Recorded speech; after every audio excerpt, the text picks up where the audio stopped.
Mr. Ross, I entreat you to attend to your niece. She has conducted herself most oddly this morning.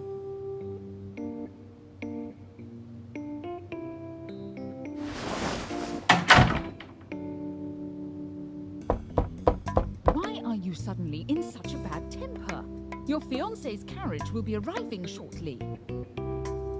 He has travelled all the way from the capital. Will you not grant him, at the very least, a brief audience? You are being most unreasonable.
Miss, may I request a private word with you?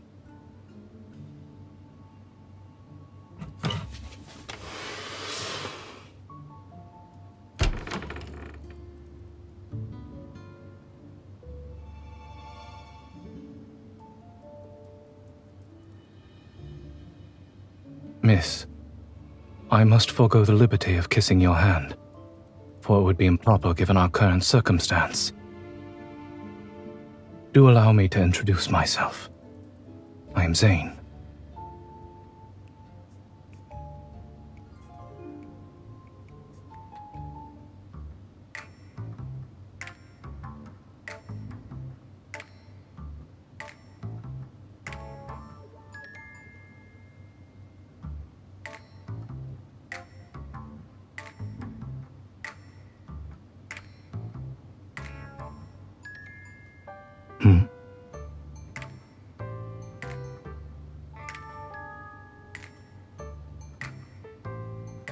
Miss, we share the same desire. I am here to annul our engagement. You need not affect displays of disorderly conduct in hopes of giving me a negative impression.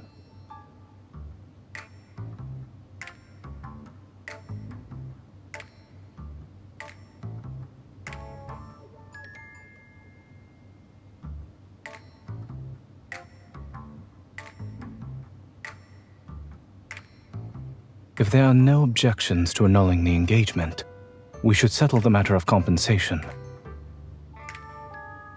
I intend to hand you Morley Manor, one of my estates.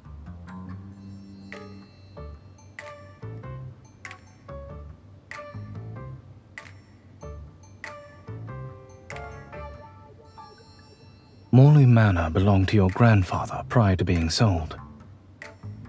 One could say I am merely returning it to its rightful owner. You will thus be spared the inconvenience of residing in a small, dreary abode together with distant relatives.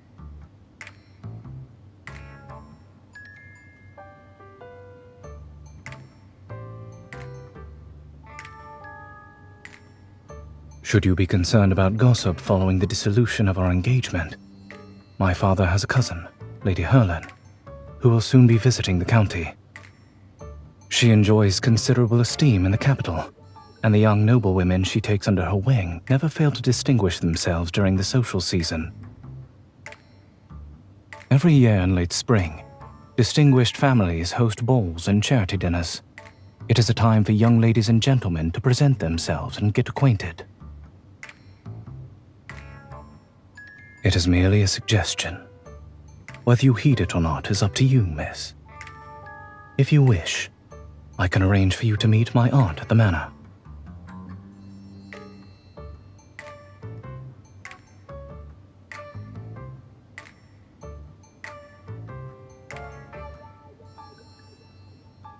After our engagement has been annulled, it would be improper of us to meet as frequently.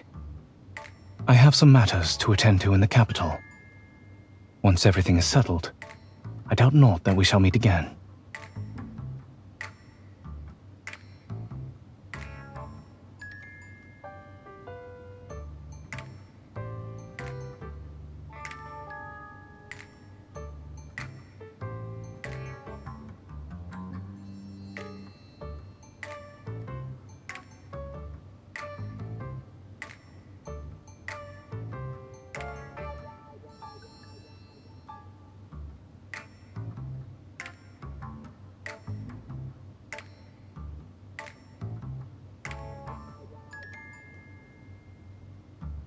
But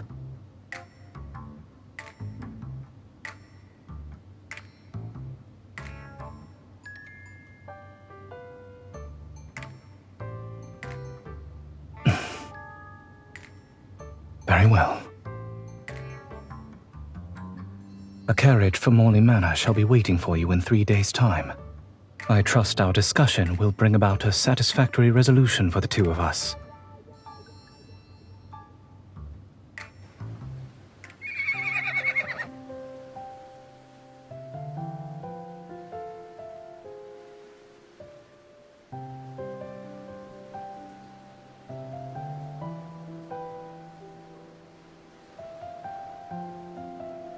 A lady must be graceful at all times, even upon horseback. To properly ride side saddle is to display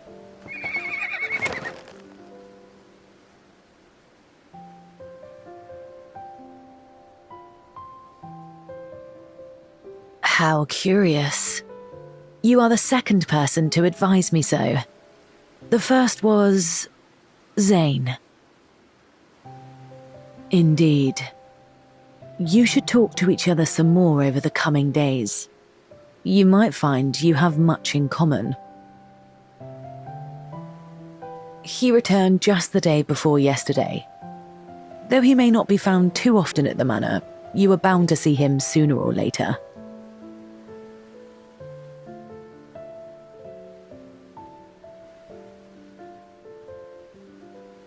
Miss, the young are apt to let first impressions cloud their judgment, and fail to inquire further. For my part, I believe you will see each other differently after spending some more time together. And I have always noticed how the hand that first grabs the reins determines the course. Speaking of which, yesterday I heard the butler complain that Zayne's boots are perpetually muddied. I suspect he's been frequenting the neighbouring farm.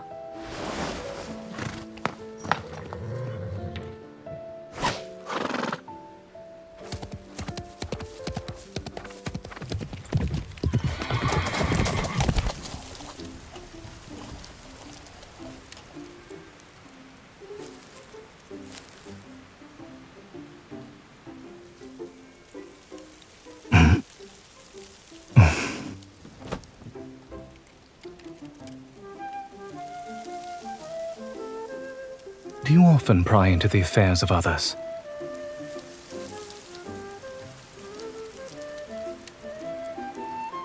I am obliged to you for the offer, yet I fear your pony would not bear us both.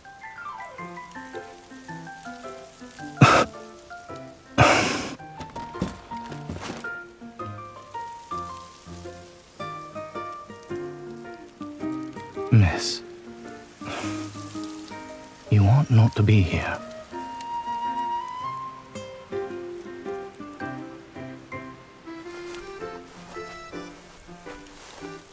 Your curiosity regarding me knows no bounds.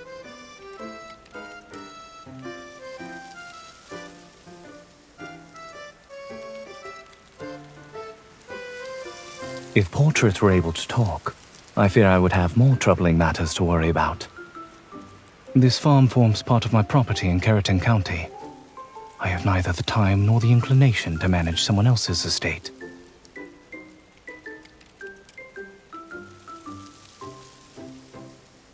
It is only proper that I patronize our local produce.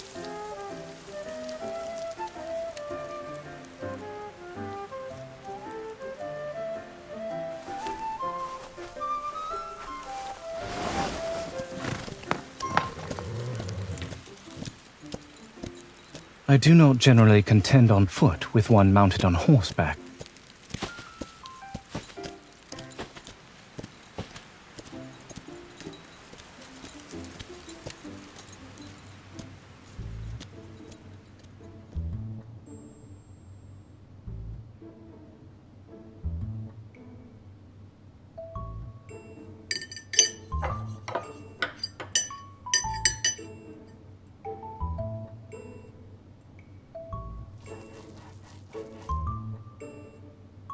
The villagers harvested them and offered them to me. To refuse would have been uncivil. If this does not suit your taste, we may dine apart.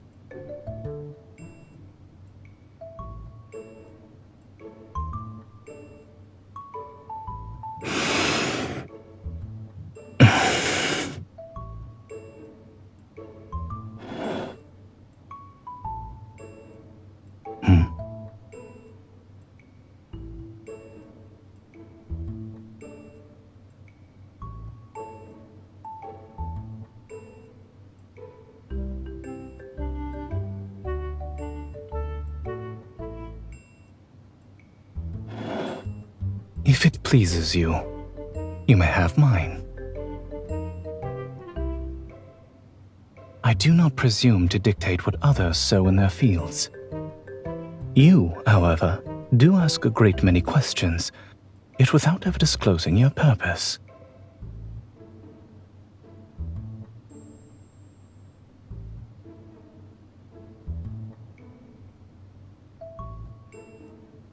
So I am merely your novel pastime.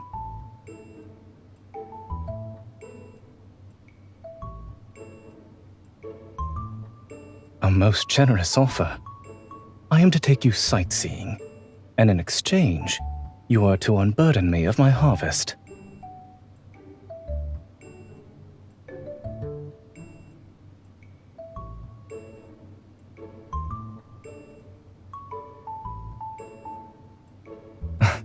You offered to give a helping hand, did you not?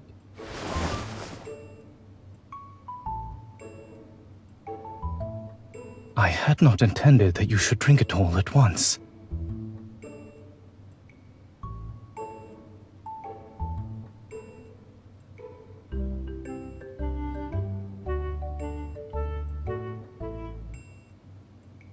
Very well. I accept your offer.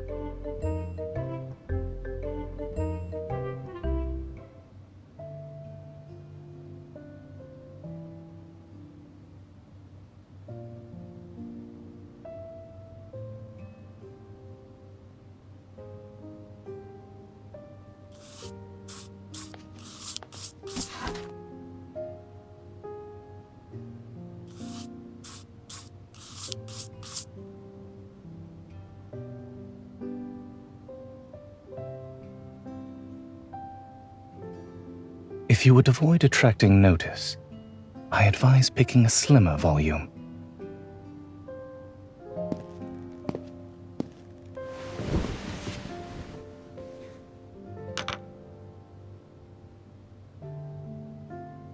Should curiosity prompt you, you may try it on. Pray excuse me.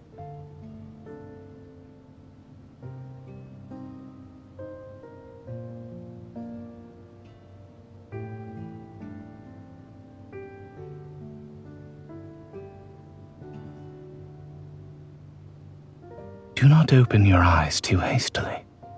Otherwise, this is what will happen.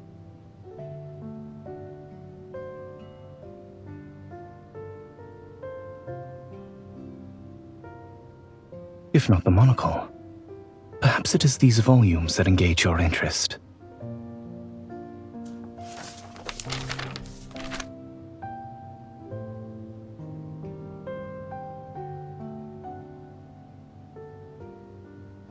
You are most ambitious to begin the study of an ancient script with a medical treatise.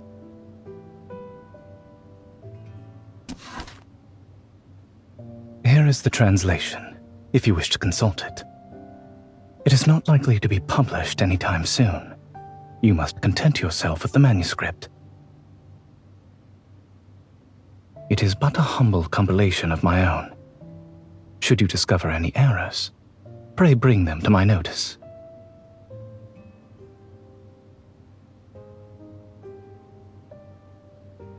If that is all, I shall now continue my work.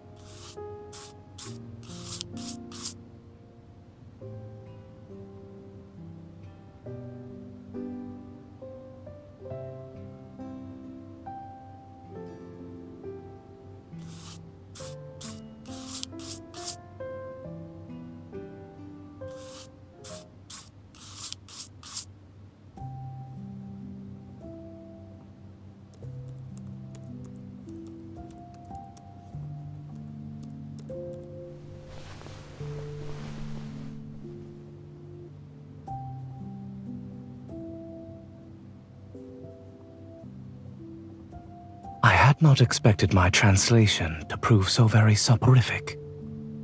What did you dream of?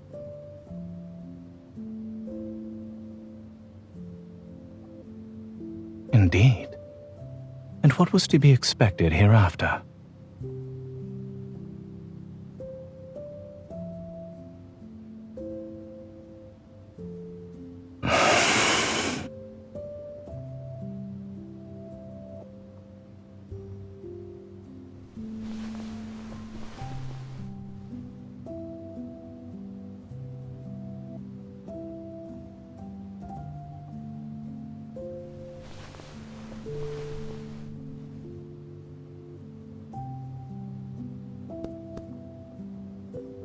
You say you knew what was to come.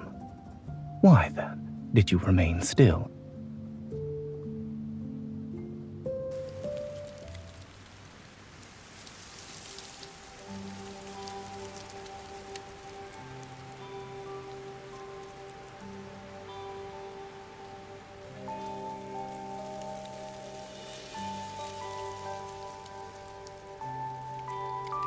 Keep out of the rain. Should you develop a fever, infuse this powder of willow bark in water and drink it. Mr. Zayne, we have little with which to repay your kindness. Pray accept these sweet cakes. Very well, but do take greater care with that sickle. I shall not attend you a second time.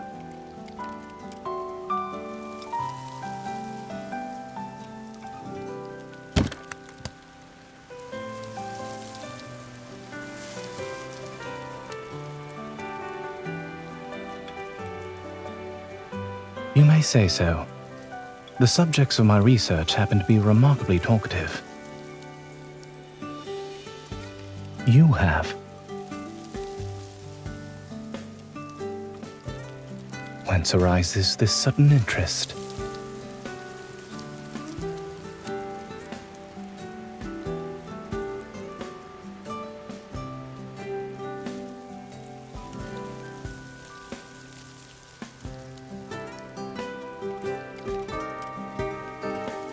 You believe acting without regard to my expenses must imply some sort of enjoyment. And you have been accompanying me on such a long journey since the break of dawn. Does it mean?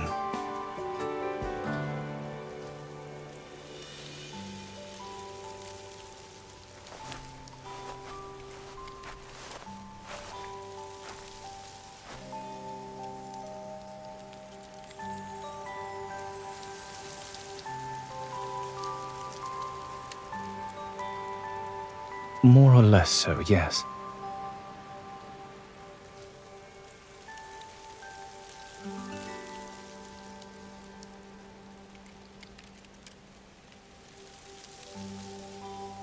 It appears as though you mean to carry me off.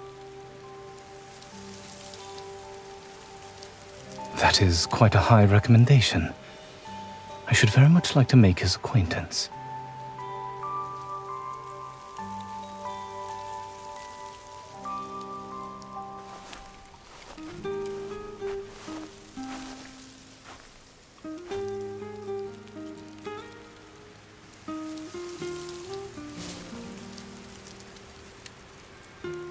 Perhaps I merely wish to be certain that the choices I make are indeed my own, and not just the consequences of a perceived duty. Whether it be in tending the sick, in translating old volumes, or even in the matter of our engagement at first. I have reflected upon it for some time, and I believe you ought to know.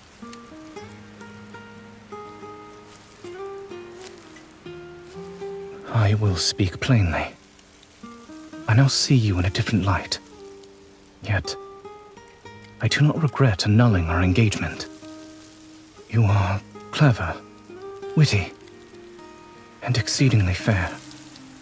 Such qualities as these might win a heart with uncommon expedition. You possess a vision and a path manifestly different from those who see marriage as the main purpose of this earthly life. It is meet that you choose the right person for yourself, rather than letting another determine what is best for you.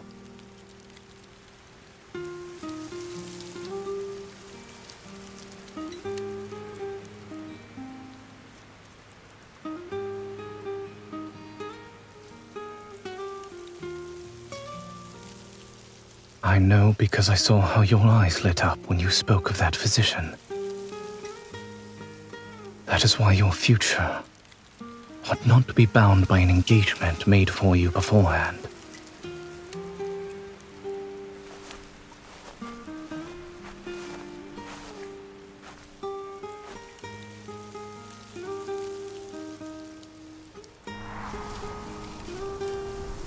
I cannot answer that with certainty, miss. Yet I do attempt to use my discernment.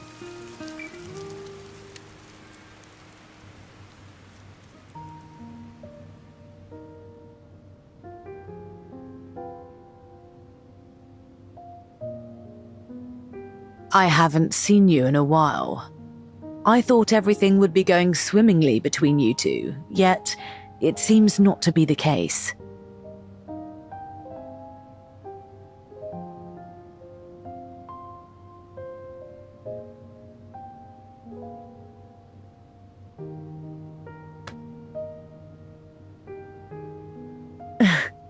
Pray leave this matter to me, miss.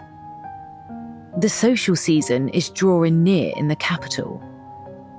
If you are to make your debut at the ball, you must have a partner with whom to practice.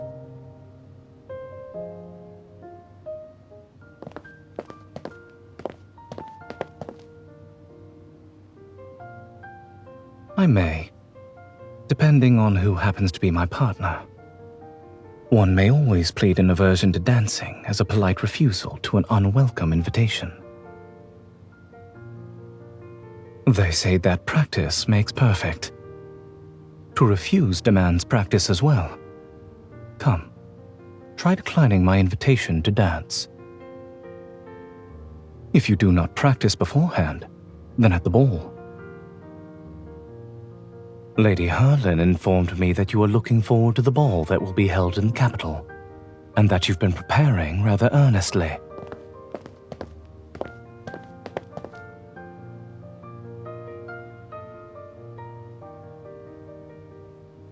Were I to say no, would you indeed give it up?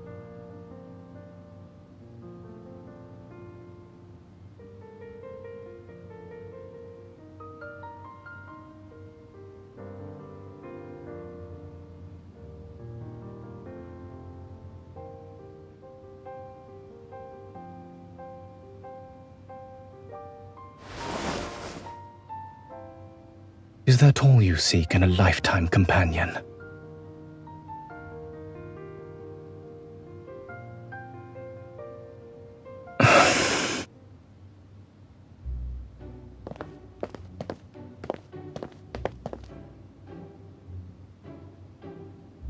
As soon as you had received my portrait, you expressed a wish to break off our engagement. May I ask why?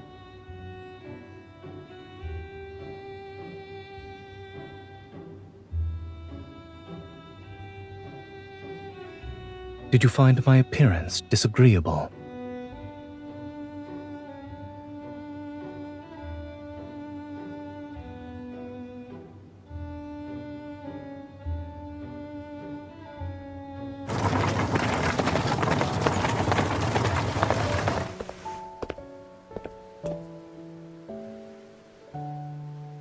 I must return several volumes to the public library.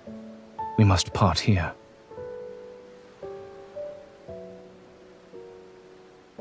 Then he must secure a carriage of his own.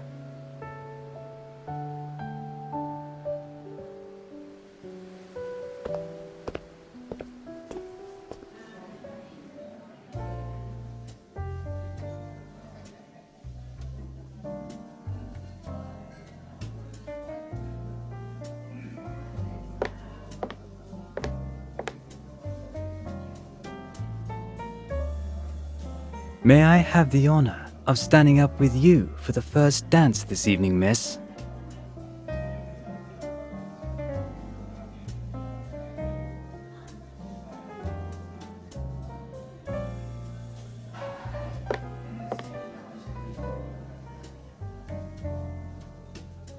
Were another gentleman to ask you, would your answer be any different?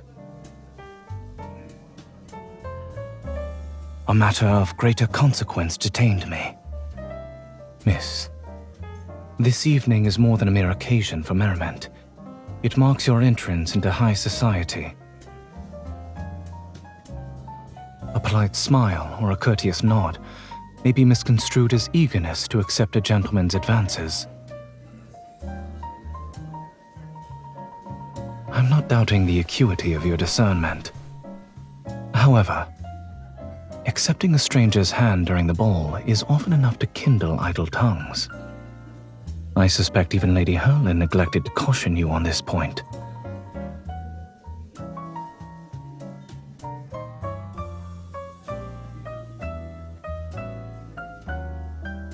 I wish for you to feel entirely at liberty to follow your own heart. Yet, I would also hope not to see you in trouble. To forbid your attendance would itself be but another restraint upon your liberty.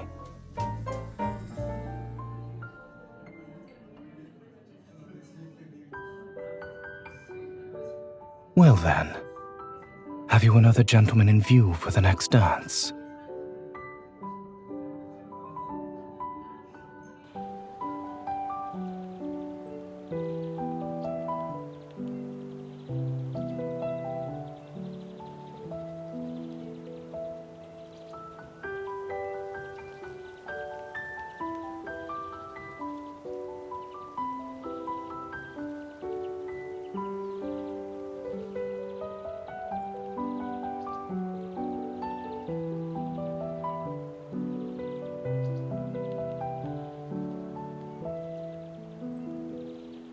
I happen to need to retrieve from the capital documents relating to the transfer of the manor. This should take about 4 or 5 days. It will be but a brief separation. Morley Manor will remain in its usual place. We'll be having afternoon tea at this table again before long.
Miss, a great many young men have inquired after you since the last ball. But none compare with Zayne. Is that right? After the engagement was annulled, he was worried you might be treated unfairly upon entering high society, so he pulled quite a few strings to smooth things over for you. I had not planned to vacation in Carrollton County. He had to insist thrice before I at last consented. Actions, my dear, are often more eloquent than words. But he has been holding his tongue for a good while now. I fear we shall have to resort to more extraordinary means.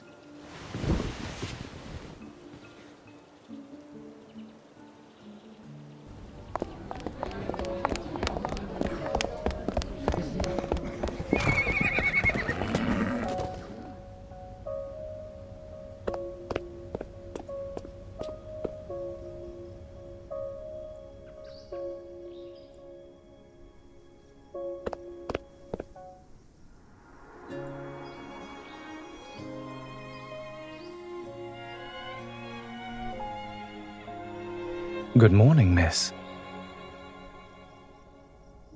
Mostly nice. The sky was occasionally overcast. Yes, there were no issues at all.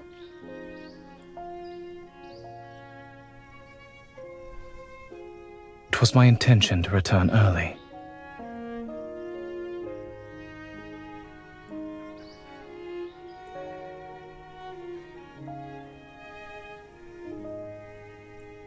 That is because you have always managed to discern the rest for yourself.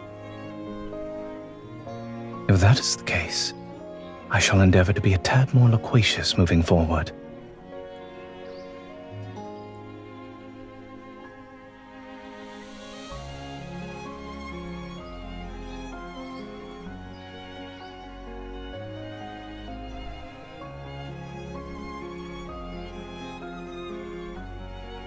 Do enlighten me.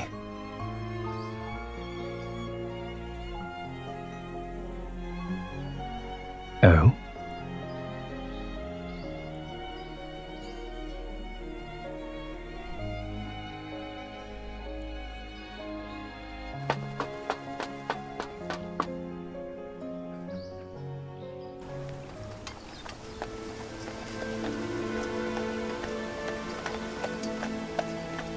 Stop.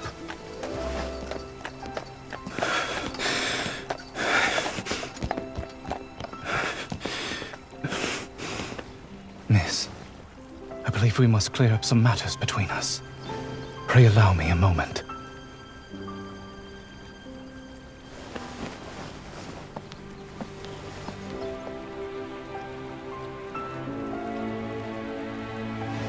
I beg your pardon. I have been too hasty.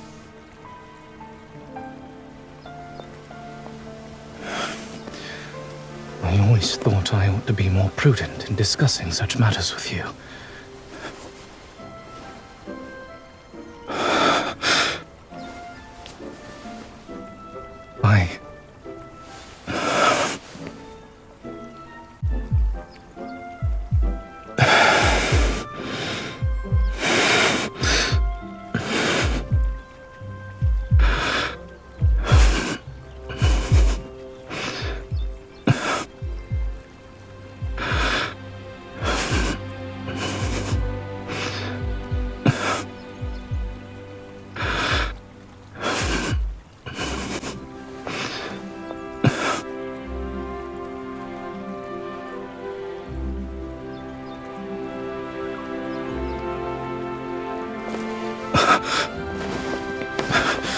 Pray forgive me. Pray forgive me for coming here. I do not mean to press you for an answer. Yet if I were not to speak up now, I would risk losing the most precious opportunity of my life. I hastened to conclude my business and returned earlier than I had intended because I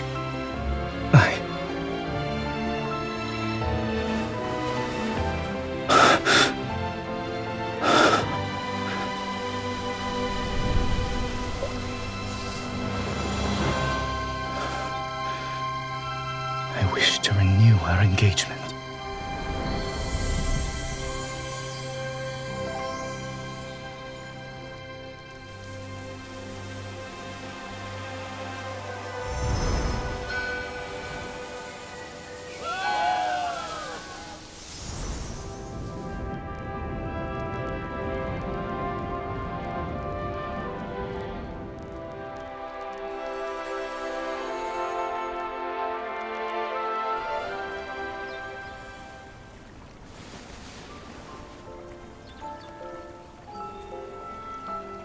The weather has been very favorable on our first outing.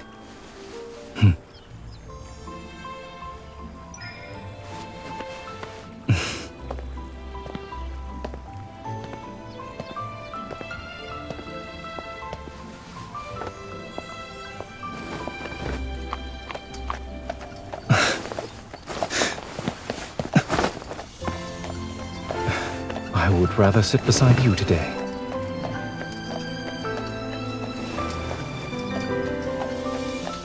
Consider it a reminder to a certain married lady. A hasty departure hardly accords with good manners. Will you not turn away from me this time?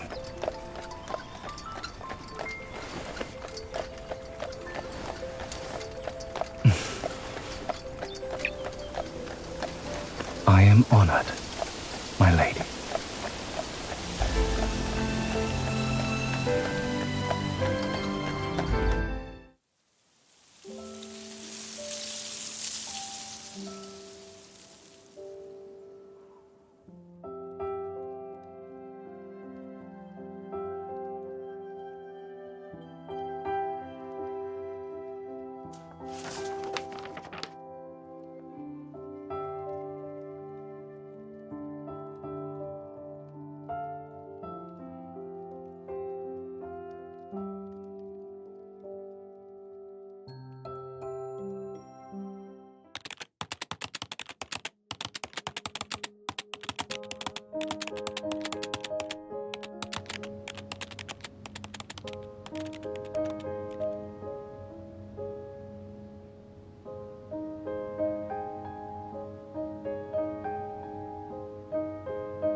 I like how that's coming from a hunter who's always busy keeping Linkon safe.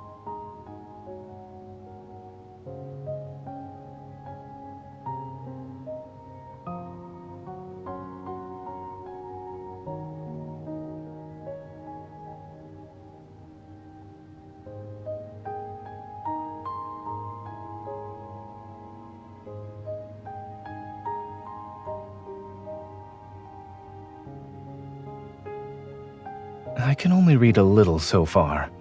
That's why I'm merely a medical consultant, not a translator.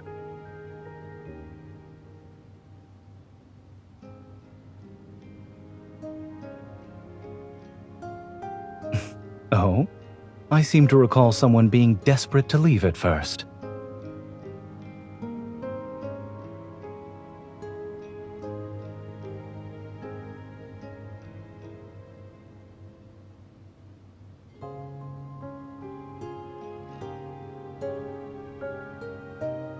It was the opposite, actually.